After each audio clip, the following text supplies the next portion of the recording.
iyadoo arooriyadii hore ee saaka uu dagaal ku dhex maray deegaanka Tukaraq ee gobolka Sool ciidamada Somaliland iyo kuwa maamulka Puntland ayaa wararka naga soo gaadhay deegaanadaasi waxay sheegayaan inuu halkaasi uu ku dhex maray dagaal aanu cadeyn ilaa haatan khasaaraha dhabta ee halkaasi ka dhashay balse dagaalka oo aad u xoogana ayaa dadka deegaankaasi waxay sheegayaan in la isku adeegsanayo hubka noocyadiisa kala duwan oo ay ku jiraan kuwa waaweyn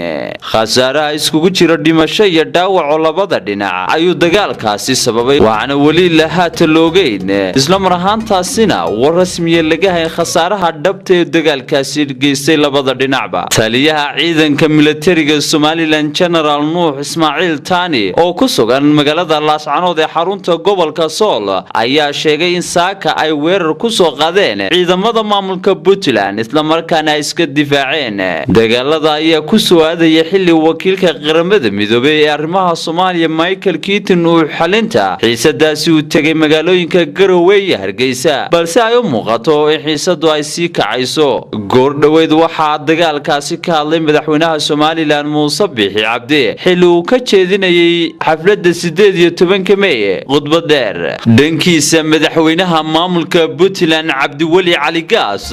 ayaa isaguna ka hadlay